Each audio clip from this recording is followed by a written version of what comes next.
Hello दोस्तों, स्वागत है आप सभी लोगों का एक नए वीडियो में। और इस वीडियो के अंदर हम बात करने वाले हैं सेकंड ग्रेड मैथ्स के अंतर्गत एक नए टॉपिक के ऊपर।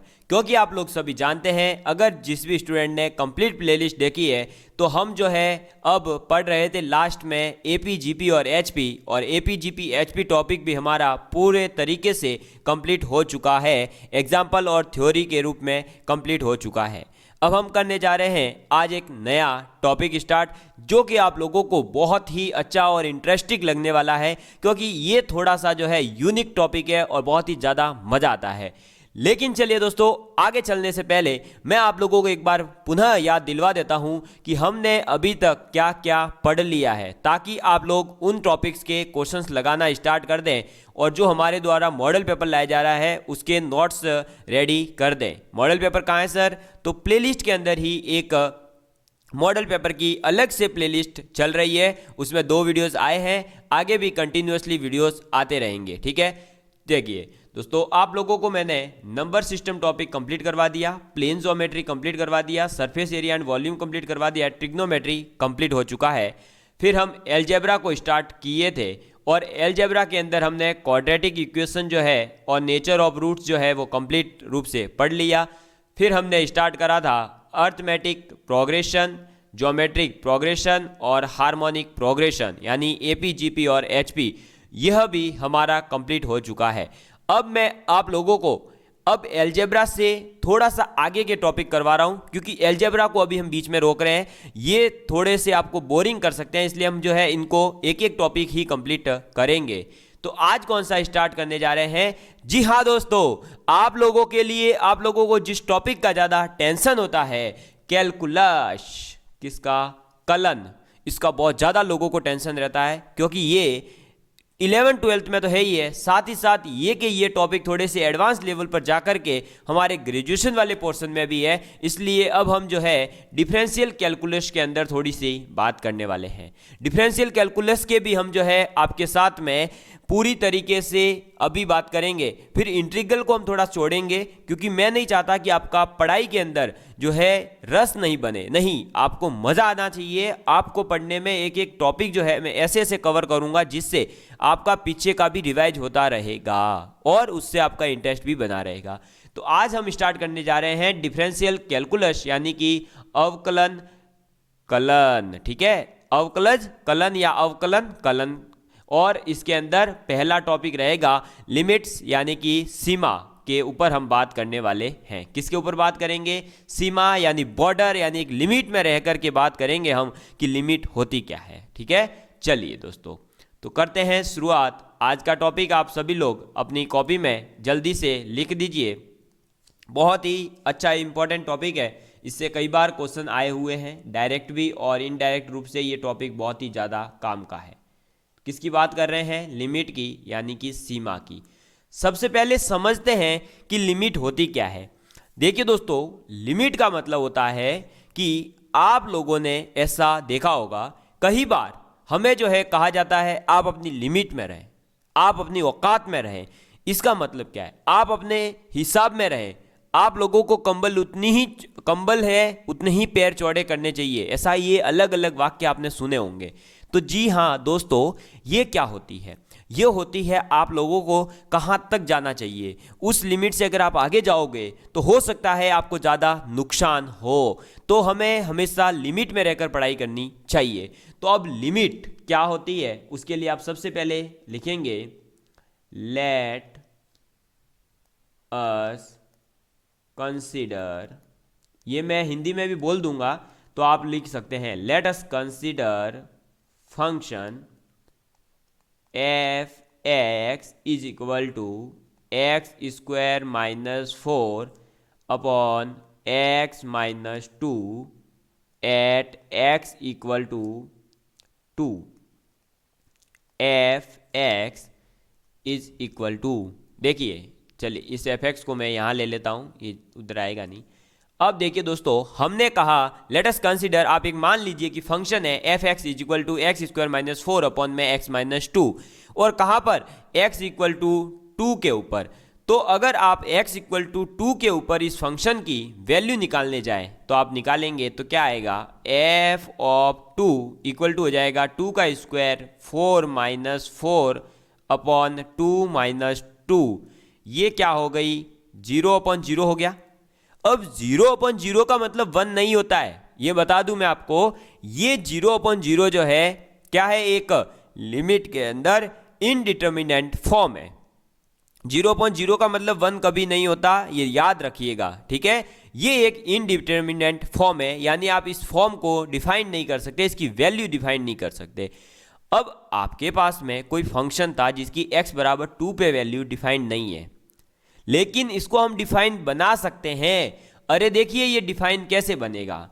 अब दोस्तों अगर मैं इस fx को क्या लिख दूं दोस्तों, इस fx को अगर लिख दूं x minus 2 into x plus 2 upon में x माइनस 2, देखिए एक्स स्क्वायर माइनस 2 स्क्वायर था, और आप लोग ये जानते हैं A square minus B square equal to होता क्या है, A square minus B square क्या होता है दोस्तों, क्या होता है a minus B into A plus B.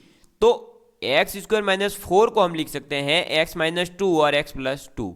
अब ये बताइए x माइनस 2 से x माइनस 2 कट गया, ठीक है, लेकिन ये कब कटेगा, ये केवल तब कटता है, जो आप ऐसे काट देते हो ना सेम दिखते ही, ऐसा नहीं होता, ये केवल तब ही पॉसिबल है जब x इक्वल टू 2 नहीं हो। क्योंकि अगर x इक्वल टू 2 हो गया दोस्तों तो क्या हो जाएगा, अरे x इक्वल टू 2 पे तो ये 0/0 फॉर्म बन रही है, इनडिटर्मिनेंट फॉर्म, तो आप काट ही नहीं सकते। तो ये कब करता है, जब x equal to not equal to 2 है, यानी x इक्वल जो है कुछ भी हो लेकिन 2 नहीं हो सकता, और ये नॉट डिफाइंड है। अभी आप जो है लिमिट टॉपिक पे नहीं चल रहे हैं, अभी तो हम समझ रहे हैं कि लिमिट की आवश्यकता ही क्या पड़ी। अब देखो एक ही फंक्शन है f(x), एक ही फंक्शन है f(x), x square minus 4 upon x minus 2। इसी फंक्शन के लिए हमारे पास में दो वैल्यूज आ रही है। अगर हम x नॉट इक्वल टू 2 लेते हैं तब तो इसकी आंसर आ रहा है x प्लस 2, क्योंकि ये बच रहा है तो x प्लस 2 आंसर हो गया। और जब x इक्वल टू 2 ले रहे हैं तो ये नॉट डिफाइंड हो रहा है, नॉट डिफाइंड का मतलब 0/0 फॉर्म आ रही है। तो ये कैसे पॉसिबल है, ये पॉसिबल इसलिए है दोस्तों कि x इक्वल टू 2 हो गया अगर, तो ये 0/0 है, और 0/0 जो है ये इनडिटर्मिनेंट फॉर्म है। तो इस इनडिटर्मिनेंट फॉर्म को हटाने के लिए, क्या करने के लिए, इस इनडिटर्मिनेंट फॉर्म को हम जो है लिमिट के अंदर किसी वैल्यू को निकाल पाए, वो करने के लिए डिटर्मिनेंट फॉर्म, ठीक है, ये टोटल 7 हैं जो अभी आगे मैं बताने वाला हूं। तो लिमिट का मतलब है कि आप लोगों को लिमिट में रहना है। कैसे लिमिट में रहना है, जैसे ही आप x इक्वल टू 2 पुट कर रहे हैं तो ये इनडिटर्मिनेंट फॉर्म बन रही है। इसका मतलब क्या हुआ कि आप x इक्वल टू 2 पुट नहीं कर सकते, तो x इक्वल टू 2 पुट नहीं कर सकते, आप ये काम नहीं कर सकते। इसका मतलब क्या हुआ, ये एक तरह से लिमिट हो गई कि आप ये नहीं कर सकते, आपको इसके ऊपर रिस्ट्रिक्शन है। तो अब दोस्तों हम देखेंगे कि x नॉट इक्वल टू 2 के लिए ये वैल्यू आ रही थी, x इक्वल टू 2 के लिए नॉट डिफाइंड हो रहा है। तो हम ये चाहते हैं कि x की वैल्यू 2 के कितने नजदीक तक हम ले सकते हैं, यानी 1.999999 ले सकते हैं या नहीं, या उससे कम लेनी है, कहां तक हमें वैल्यू लेनी है, हम वो डिफाइन करने के लिए लिमिट टॉपिक को पढ़ने जा रहे हैं। क्या करने जा रहे हैं, लिमिट टॉपिक को पढ़ने जा रहे हैं। लिमिट टॉपिक के माध्यम से हम क्या करेंगे, ऐसे जो केस बनते हैं ना जहां x इक्वल टू 2 पे नॉट डिफाइंड बन रहा हो, उसको हम x इक्वल टू 2 की ओर बढ़ेंगे, यानी 1.9999 तक जाने का प्रयास करेंगे, और उस तक इसकी क्या वैल्यू आएगी वो निकालना हम सीखने वाले हैं। समझ में आ गई बात। जैसे कि अभी मैं आगे आपको दिखाऊं तो इसी क्वेश्चन के अंदर आप लोगों को पता चल गया कि अगर x बराबर सपोज करिए 1.9 है, then F x equal to क्या हो जाएगा 1.9 प्लस 2 कितनी हो गई 3.9। ये कब है, अरे ये सब कब है, जब x नॉट इक्वल टू 2 है। क्या x इक्वल टू 2 थोड़ी है, कितना है x इक्वल टू 1.9, तो एफ एक्स इक्वल टू हो जाएगा कितना 3.9। ऐसे ही अगर x बराबर 1.99 है then F x equal to क्या हो जाएगा 1.99 प्लस 2। ये किसके इक्वल होगा, ये इक्वल होगा 3.99 के। समझ में आई बात। ऐसे ही अगर मैं x बराबर 1.999999 then F x equal to क्या होगा, तो 1.999999 प्लस 2, तो ये कितना हो जाएगा 3.99999999। समझ में आई बात। इसका मतलब क्या हुआ कि जितने 9 आप बढ़ाते जाओगे यानी x की वैल्यू जितनी 2 के करीब जाएगी उतना ही एफ एक्स जो है वो 4 के करीब जा रहा है या नहीं, जा रहा है ना, अरे जा रहा है कि नहीं। तो ये क्या हुआ, ये आप कहीं तक ले सकते हो इनफाइनाइट टाइम्स, तो ये भी इनफाइनाइट टाइम्स जाता रहेगा। समझ में आई बात। यानी कि x की वैल्यू जैसे जैसे देखो 2 रखोगे तो नॉट डिफाइंड है, 2 की ओर बढ़ते हैं यानी 2 के नजदीक कितनी भी वैल्यू रखते जाएं ये 4 वैल्यू दे रहा है, यानी ये 4 के नजदीक पहुंच रहा है। तो हमने यहां क्या करा है 2 से छोटा नंबर रखा है ना भाई, 2 से भले 0.1 ही कम है लेकिन कम है ना, तो इस लिमिट को हम क्या कहते हैं लेफ्ट हैंड लिमिट कहते हैं। और इसका मतलब होता है as x tending to 2 minus, 2 minus का मतलब है 2 से कम लेकिन 1.9999 ऐसा, तब तो आप लिखोगे 2 माइनस देन एफ एक्स क्या हो रहा है F X tending to 4, F X tending to 4 minus ही आएगा, क्यों 3.999999 लेकिन 4 के नजदीक ही तो बढ़ रहा है, तो लेकिन 4 से तो कम ही रहेगा हमेशा। अभी हम देखेंगे आगे ऐसा केस जिसमें 2 से बड़ी संख्या लेने पर 4 के पास आ रहे होंगे, तब भी हम तो उसको हम क्या कहेंगे 4 प्लस। लेकिन जब x की वैल्यू 2 से कम हो तो हम लेते हैं ऊपर माइनस साइन, यानी जो नंबर लिया उससे कम लिमिट है, उससे कम वैल्यूज ले रहे हो तो आप माइनस साइन लगाओगे। तो x इक्वल टू 1.9992 से कम है इसलिए minus, then F x is equal to 3.999 ये 4 बनती है लेकिन 4 से तो कम होगी तो 4 माइनस। इसका मतलब हुआ हम इसको रिप्रेजेंट करेंगे limit x tending to 2 minus of F x equal to क्या हो जाएगा दोस्तों, अरे एफ एक्स की वैल्यू 4 माइनस की ओर बढ़ रही है ना, तो ये जो 4 माइनस की ओर बढ़ रही है इसको हम कह रहे हैं लेफ्ट हैंड लिमिट। क्या कह रहे हैं लेफ्ट हैंड लिमिट। समझ में आ गई बात। और लेफ्ट हैंड लिमिट कहां पर एट x इक्वल टू 2। अब ये लेफ्ट हैंड कहने का मतलब क्या है वो मैं आप लोगों को बताऊं अगर दोस्तों, तो वो है आप लोगों ने नंबर सिस्टम लाइन पढ़ ली है, वेवी कर्व मेथड में बताया था ना, ये होती है नंबर सिस्टम लाइन। ये नंबर लाइन बनाई हमने, यहां लिखा हमने 2, इस तरफ आप लोग जानते हैं कौन सी वैल्यूज आएगी, अरे इस तरफ आपके कौन सी वैल्यूज आएगी 2 से क्या आएगी कम वाली वैल्यूज आएगी या ज़्यादा वाली आएगी, बताओ भाई हैं। अरे इस तरफ तो क्या आएगी ज़्यादा वैल्यूज आएगी यानी इससे बड़े नंबर आएंगे। और यहाँ अगर भाई 0 मानते हैं तो इससे इस साइड में हमेशा क्या आएगी नेगेटिव, इससे छोटी नंबर यानी नेगेटिव, इस साइड जाएंगे तो ये नंबर में पॉजिटिव होगा यानी बढ़ता जाएगा। तो आप बताइए 2 से कम नंबर है वो 2 के किस साइड आ रहे हैं, ये लेफ्ट हैंड है ना, इसलिए कहा जाता है लेफ्ट हैंड लिमिट कहां पर x इक्वल टू 2 नंबर के ऊपर। समझ में आ गई बात। और हम अभी आगे देख रहे हैं राइट हैंड लिमिट, वो इसलिए क्योंकि हम वहां 2 से बड़ा नंबर लेंगे यानी 2.000000001 तो भी 2 से तो बड़ा ही है, तो वो राइट में आ जाता है, इसलिए हम ले रहे हैं राइट हैंड लिमिट। तो लेफ्ट हैंड लिमिट का मतलब है कि जिस बिंदु के ऊपर, जिस पॉइंट के ऊपर आपको लिमिट निकालनी है, उससे जस्ट छोटे से छोटा पॉसिबल, जितना आपसे नंबर पॉसिबल कर सके छोटा, वो नंबर आप लेकर के लिमिट निकालेंगे। ठीक है, अब हम आगे देखेंगे राइट हैंड लिमिट का मतलब क्या है।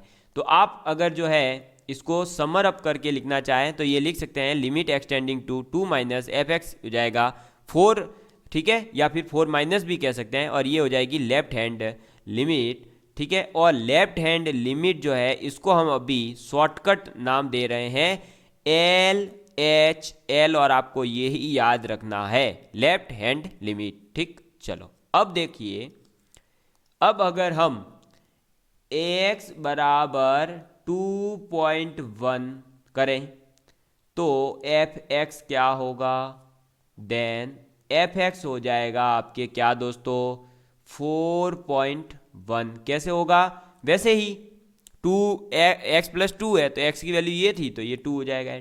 ऐसे ही अगर हम लेकिन x बराबर 2.01 करें देन क्या होगा, देन हो जाएगा F x is equal to 4.01। ऐसे ही अगर हम x बराबर 2.000001, ठीक है, देन क्या होगा एफ एक्स इक्वल टू 4.000001।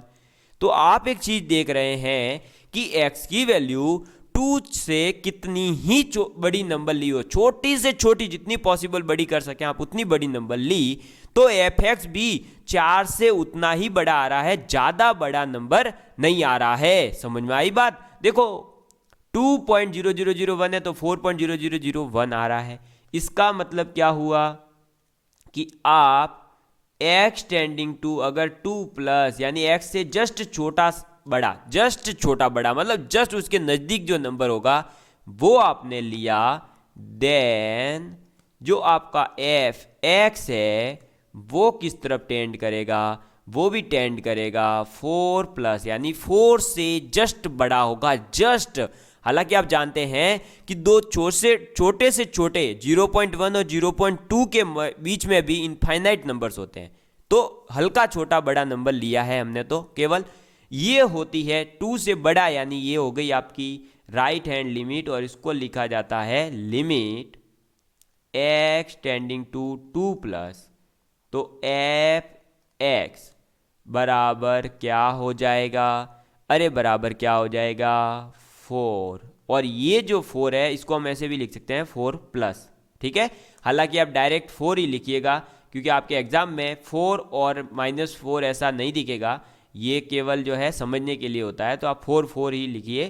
ठीक, अब आप यहाँ लिखिए ये क्या है दोस्तों, ये है आपके राइट हैंड लिमिट। क्या है ये, राइट हैंड लिमिट है। समझ में आ गई बात। और राइट हैंड लिमिट भी कहाँ पर, एट x इक्वल टू 2।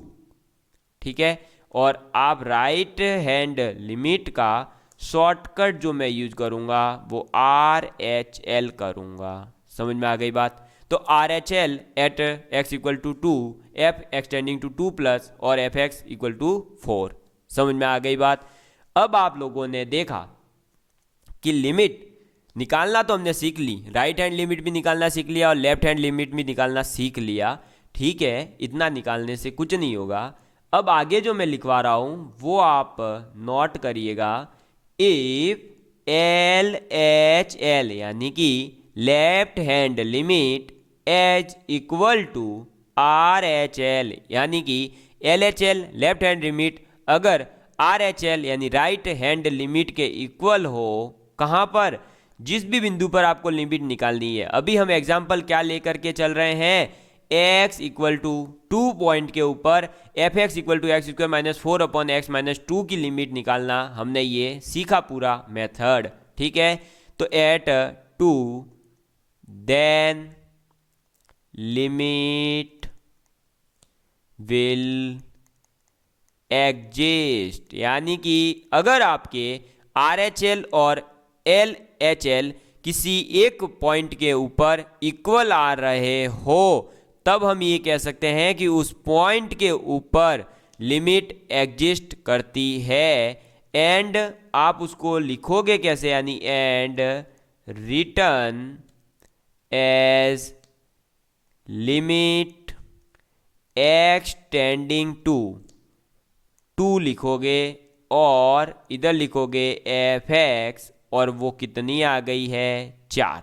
कितनी आ गई है 4। समझ में आ गई बात। अब ये 4 कैसे आई है सर, तो देखो भाई 2 से जस्ट एक छोटा सा बड़ा नंबर ले रहे हैं तो हमारा नंबर भी 4 के प्लस जा रहा है, और अगर हम 2 से जस्ट छोटा सा नंबर ले रहे हैं तो हमारे 4 के नज़दीक ही पहुंच रहे हैं 3.9999।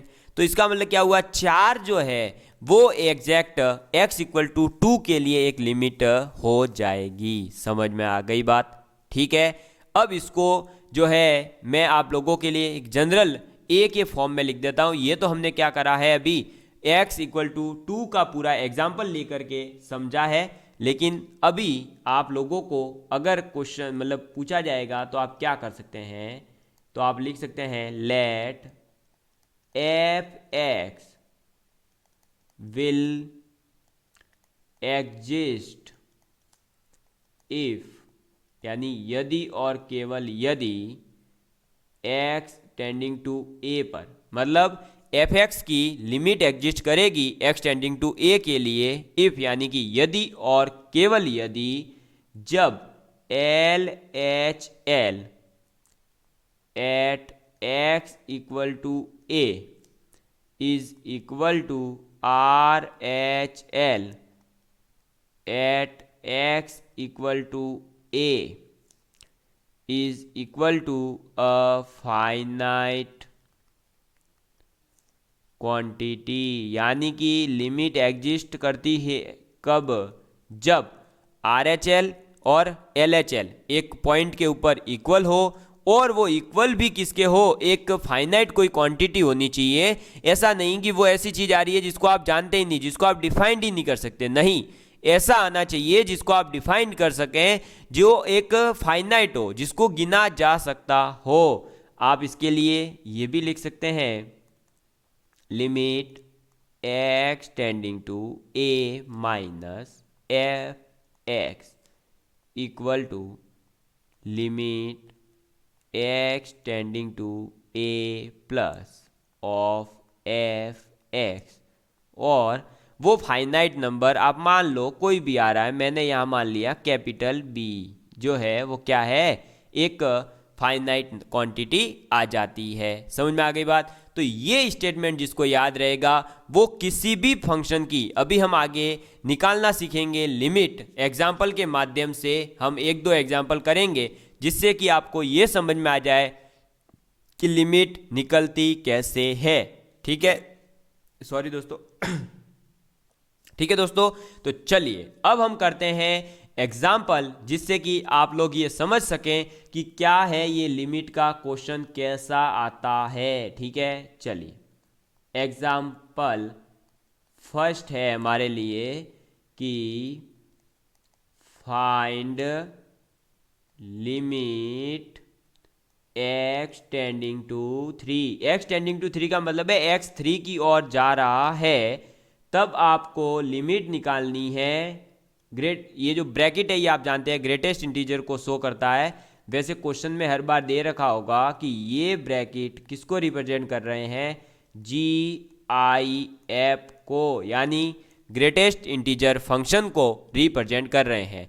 तो आपको लिमिट निकालनी है x टेंडिंग टू 3 के लिए, किसकी, ग्रेटेस्ट इंटीजर ऑफ x की।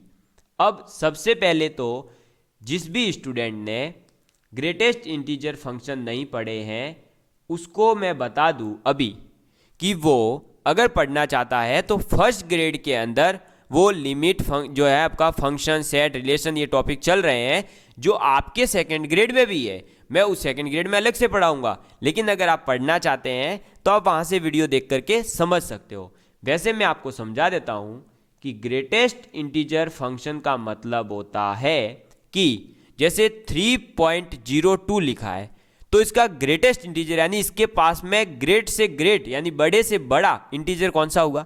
3। समझ में आ गई बात? तो ये 3 ही हमारा आंसर है। ठीक है।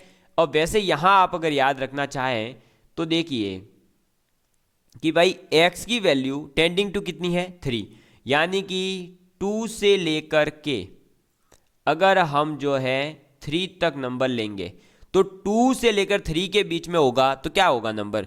2.1, 2.5, 2.7 कुछ भी ऐसा ही होगा। और मैंने अभी जस्ट बताया कि अगर जैसे 3.02 है तो ग्रेटेस्ट इंटीजर हुआ 3, वैसे ही 2.7 है, अब इसमें ग्रेटेस्ट इंटीजर कितना है? 2। तो इसका मतलब हुआ जब x 2 से लेकर 3 के बीच होगा तो ग्रेटेस्ट इंटीजर इस फंक्शन की वैल्यू होगी 2। ऐसे ही जब ये 3 से लेकर के 4 के बीच होगा तो 3.1, 3.2, 3.8 ऐसा कुछ होगा, 3.9, तो इसकी वैल्यू हो जाएगी 3। समझ में आ गई बात? ठीक है। अब देखिए हम जब भी किसी फंक्शन की लिमिट निकालने जाएंगे तो सबसे पहले हम क्या चेक करेंगे? LHL और RHL। मैं निकाल रहा हूं यहाँ LHL यानी कि लेफ्ट हैंड लिमिट।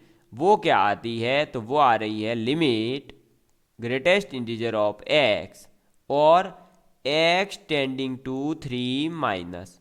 अब 3 माइनस का मतलब क्या हुआ? 3 से छोटा है, भले वो 2.99999999 कुछ भी हो, लेकिन 3 से छोटा है। और मैंने अभी जस्ट बताया 3 से छोटा है लेकिन 2 से पॉइंट में कुछ भी आ जाए, ग्रेटेस्ट इंटीजर की वैल्यू क्या हो जाती है? 2 हो जाती है। तो इसका मतलब क्या हुआ कि ये तो हो जाएगा limit x tending to 3 minus और यहाँ आ जाएगा 2 और ये जो वैल्यू है 2 ही रहेगी। समझ में आ गई बात? क्योंकि यहाँ कोई x वैक्स है नहीं जो इसको चेंज करेगा, तो जो 2 आंसर आया वही 2 लिमिट हो गई। ऐसे ही RHL निकालेंगे तो वो क्या आती है? Limit x tending to 3 plus of greatest integer x। 3 से बड़ा कोई भी नंबर हो, ग्रेटेस्ट इंटीजर क्या होगा? 3। तो क्या हो जाएगा? Limit x tending to 3 minus और यहाँ हो जाएगा ये 3, तो इसकी भी आंसर क्या आ गया? 3। RHL और LHL दोनों के दोनों क्या फाइनाइट है? हाँ, ये भी फाइनाइट है, ये भी फाइनाइट है। बट कंडीशन क्या थी कि LHL इक्वल होना चाहिए किसके? RHL के। तो बताओ ये इक्वल है या नहीं है? तो दोस्तों आपको सीधा दिख रहा है क्या 2 और 3 कभी बराबर हुए? नहीं। तो LHL और RHL इक्वल नहीं है। और अगर ये इक्वल नहीं है इसका मतलब क्या हुआ? इसका मतलब हुआ लिमिट डज नॉट एग्जिस्ट। समझ में आ गई बात? तो लिमिट एग्जिस्ट नहीं करती है। बस सीधा सा ये क्वेश्चन था। समझ में आ गई बात? चलिए, तो ये थी दोस्तों लिमिट का पूरा एक हम जो कह सकते हैं कि कॉन्सेप्ट था कि लिमिट है क्या। ठीक है।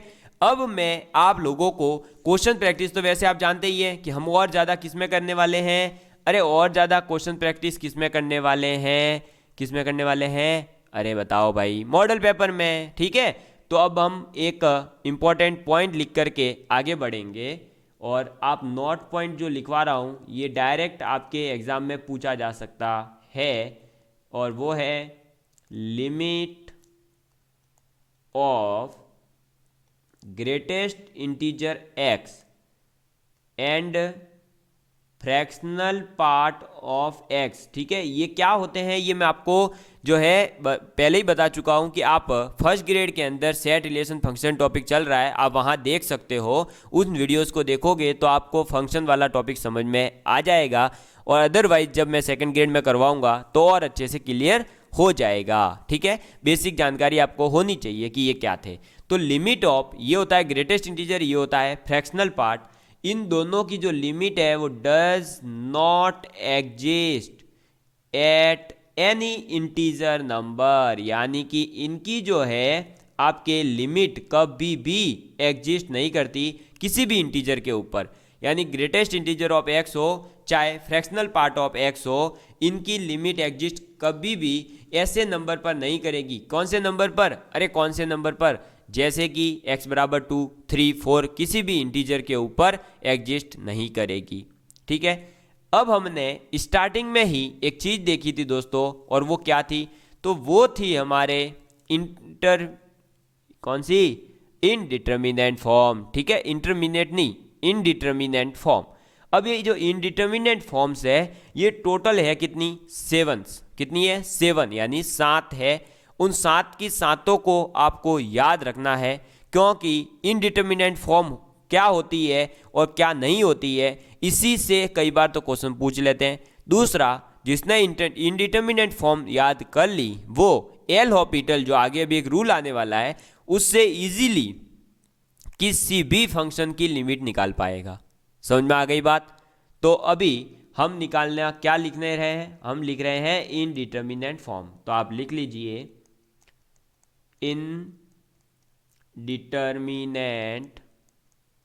Determinant form. अब ये इनडिटर्मिनेंट फॉर्म क्या होती है? तो आप लिखिए देयर आर 7 इनडिटर्मिनेंट फॉर्म्स। कितनी? 7। तो देयर आर 7 इनडिटर्मिनेंट फॉर्म। ठीक है, देयर आर 7 इनडिटर्मिनेंट फॉर्म। और कौन कौन सी फॉर्म है वो आप जरूर याद करिएगा दोस्तों। मैं लिखवा रहा हूँ 0/0, इसका वैल्यू 1 नहीं होता। इनफाइनाइट अपॉन इनफाइनाइट, इसकी वैल्यू भी 1 नहीं होती। 0 गुणा इनफाइनाइट, इसकी वैल्यू 0 नहीं होती। हमने आज तक पढ़ा है ना, किसी का भी गुणा 0 से 0 होता है, लेकिन 0 इंटू इनफाइनाइट 0 नहीं होता। ठीक है, इनफाइनाइट माइनस इनफाइनाइट 0 नहीं होता। आज तक आपने पढ़ा होगा कि सेम नंबर में से सेम नंबर को घटाने पर 0 आता है, लेकिन इनफाइनाइट में से इनफाइनाइट घटाने पर 0 नहीं आता है। 1 की पावर कुछ भी हो, हमेशा बोले 1 होता है, लेकिन अगर 1 की पावर इनफाइनाइट हो तो इनडिटर्मिनेंट बन जाता है। 0 की पावर 0, आज तक आपने सुना होगा किसी की भी पावर 0 जो है 1 होता है, लेकिन 0 की पावर 0 1 नहीं होता। ना ही इनफाइनाइट की पावर 0 1 होता है। ये 7 इनडिटर्मिनेंट फॉर्म है जो आप लोगों को याद रखनी है। ये याद इसलिए रखनी है, मैं पहले भी बता चुका हूं कि ये बहुत ही ज़्यादा इंपॉर्टेंट है। ये 7 जिसको याद हो गई उसके लिए लिमिट टॉपिक मान लो कि ख़त्म हो गया, क्योंकि बस ये 7 फॉर्म ही है जो हमें जो है दिक्कत देती है, क्योंकि इन्हीं से हम सीखेंगे कि डायरेक्ट सब्स्टिट्यूशन मेथड यूज करें, एल हॉपिटल यूज करें, या पॉइंट वाइज यूज करें, या कौन सी लिमिट कहाँ कैसे यूज करनी है वो हमें समझ आता है। लेकिन ये इनडिटर्मिनेंट फॉर्म है। अब मैं कुछ ऐसे नोट लिखवा रहा हूँ जो आपको इनडिटर्मिनेंट फॉर्म लग सकती है लेकिन होती नहीं है। जैसे कि पहला 0 + 0, 0 - 0 और 0 गुणा 0, ये तीनों की वैल्यू 0 ही होती है। मतलब भाग के अलावा प्लस माइनस गुणा आप करिए 0 का तो 0 ही आएगा, भाग दोगे तो इनडिटर्मिनेंट फॉर्म है। दूसरा, इनफाइनाइट की पावर 0 तो 1 नहीं होता, लेकिन 0 की पावर इनफाइनाइट 0 होता है। ठीक है, और तीसरा, इनफाइनाइट प्लस इनफाइनाइट और इनफाइनाइट गुणा इनफाइनाइट और इनफाइनाइट की पावर इनफाइनाइट इनफाइनाइट होता है। समझ में आ गई बात? मतलब कि इनफाइनाइट गुणा करो चाहे प्लस करो चाहे पावर में लगाओ, इनफाइनाइट होता है। लेकिन अगर इनफाइनाइट अपॉन इनफाइनाइट है या इनफाइनाइट माइनस इनफाइनाइट है तो इनडिटर्मिनेंट फॉर्म होती है। फिर चौथा पॉइंट है 0+ अगर इनफाइनाइट है तो भी इनफाइनाइट होता है वो, और अगर 0 - इनफाइनाइट है तब भी वो माइनस इनफाइनाइट हो जाता है। क्यों? 0 - इनफाइनाइट बड़ा नंबर है तो माइनस साइन आएगा। और फिफ्थ पॉइंट है 0/इनफाइनाइट 0 होता है। तो ये जो 7 है ये तो इनडिटर्मिनेंट फॉर्म्स है, लेकिन ये जो 5 पॉइंट लिखवाए हैं इनका इनडिटर्मिनेंट फॉर्म से कोई लेना देना नहीं है। आप लोगों को बिल्कुल भी कंफ्यूज नहीं होना है इसमें कि ये भी तो कहीं इंडिटर्मिनेंट फॉर्म नहीं है। तो जी हाँ दोस्तों, ये बिल्कुल भी इनडिटर्मिनेंट फॉर्म्स नहीं है। ठीक है, इतना याद रखना जरूरी है। चलिए अब हम बढ़ते हैं आगे। नेक्स्ट जो है वो है आपकी थ्योरम्स, यानी कि 5 फंडामेंटल थ्योरम है। तो आप लिखिए 5 fundamental theorems on limit. Limit की ये 5 बेसिक कह सकते हैं हम क्या है, थ्योरम है। और ये थ्योरम हमें क्या करनी है, याद रखनी ही रखनी है, क्योंकि ये भी हमारे लिए बहुत ही हेल्पफुल रहने वाली है। तो आप लिखिए if limit x tending to a और f(x) इक्वल टू हो जाएगा l and limit x tending to a of gx equal to हो जाएगा क्या, m। ठीक है, l और m दोनों जो है वो फाइनाइट है, क्योंकि आप लोगों को मैं पीछे भी बता चुका हूं कि लिमिट अगर हम पढ़ रहे हैं तो लिमिट एग्जिस्ट भी करनी चाहिए। और दो फंक्शन हमने ऐसे लिए जिनकी लिमिट ही एग्जिस्ट नहीं करती, तो उनके ऊपर तो लिमिट की थ्योरम क्यों लगाएंगे। जहाँ एग्जिस्ट करेगी वहीं लिमिट की थ्योरम लगेगी।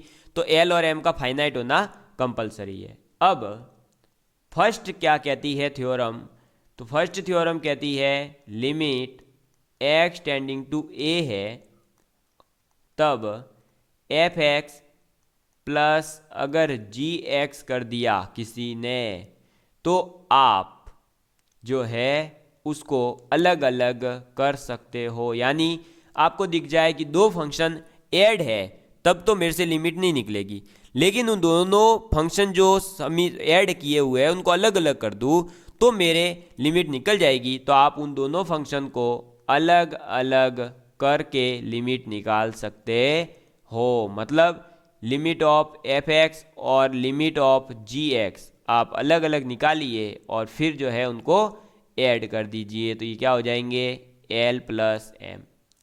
ऐसे ही आपको दिखा कि एक फंक्शन जो है वो क्या है दोस्तों, वो है किसी दूसरे फंक्शन का सब्सट्रैक्शन, यानी कि माइनस करके बना सकते हैं। तो आप उस फंक्शन को बना दीजिए और अलग अलग करके लिमिट निकाल सकते हो। ठीक है, कैसे, तो वही limit x tending to a of f(x) minus limit x tending to a of gx, और ये हो जाएगा l माइनस m। तीसरी form limit x tending to a और f(x) गुणा gx, तो क्या हो जाएगा, तो ये हो जाएगा limit x tending to a और f(x) गुणा limit x tending to a और gx, ये क्या हो जाएगा l गुणा m। समझ में आ गई बात। और चौथा पॉइंट है limit x tending to a है और अगर दो फंक्शन का ये डिवीज़न है यानी f(x) अपॉन gx है, तो आप उसे लिख सकते हैं limit x tending to a of f(x), ठीक है, अपॉन क्या हो जाएगा limit x tending to a of gx, ये क्या हो जाएगा l अपॉन m। और जहाँ कंडीशन रहेगी कि m नॉट इक्वल टू 0 हो, क्योंकि m इक्वल टू 0 हो गया तो फिर ये जो है मामला गड़बड़ हो जाएगा, इनफाइनाइट आ जाएगा, वो लाना नहीं है हमें। ठीक है, और पांचवी जो थ्योरम है वो क्या कहती है, वो कहती है कि limit x tending to a हो और k इंटू एफ एक्स हो, यानी किसी एक पॉजिटिव इंटीजर से मल्टीप्लाई कर दिया या नेगेटिव नंबर से मल्टीप्लाई कर दिया। मान लो एफ एक्स दे रखा था भाई 2x, अब उसमें मैंने 4 से मल्टीप्लाई कर दिया, लेकिन जैसे ही मैं 4 से मल्टीप्लाई कर रहा हूँ तो मामला गड़बड़ हो रहा है। तो मैं क्या करूँगा, उस 4 को बाहर निकाल सकता हूँ, यानी कि मैं लिख सकता हूँ k गुणा limit x tending to 0 F X. समझ में आ गई बात? तो ये भी क्या हो जाएगी, k टाइम्स हो जाएगा लिमिट k, और यहाँ k जो है वो रियल नंबर से बिलोंग कर सकता है या रियल नंबर से बिलोंग करेगा, मतलब पॉजिटिव नंबर भी हो सकता है और नेगेटिव नंबर भी हो सकता है। ठीक है दोस्तों, तो ये था लिमिट टॉपिक का स्टार्टिंग। अब हम आगे नेक्स्ट लेक्चर के अंदर पढ़ेंगे कि वेरियस मेथड टू इवोल्यूएट लिमिट्स, यानी कि हम लिमिट को निकालने के लिए कौन कौन से मेथड्स का उपयोग कर सकते हैं और कितने टाइप के मेथड्स होते हैं, कितने टाइप की लिमिट होती है, ये सब चीज़ें और भी ज़्यादा डिटेल में हम अब आगे पढ़ने वाले हैं। आज हमने केवल ये पढ़ा कि लिमिट है क्या, लिमिट निकालते कैसे हैं, लिमिट का मीनिंग क्या है, और लिमिट के लिए फंडामेंटल थ्योरम्स जो है वो पढ़ ली, और लिमिट जो है कहाँ काम करेगी, यानी ये कहाँ दिक्कत देती है। तो ये तब दिक्कत देती है जब 7 इंडिटरमिनेट फॉर्म में से कोई एक फॉर्म बन रही हो। तो उस फॉर्म को सॉल्व करने के लिए हम आगे अलग अलग मेथड भी सीखने वाले हैं और मैं आपको बहुत सारी ट्रिक्स भी बताने वाला हूँ। ठीक है दोस्तों, चलिए दोस्तों मिलेंगे अगले वीडियो में, तब तक के लिए बने रहिएगा और बाय बाय, थैंक यू।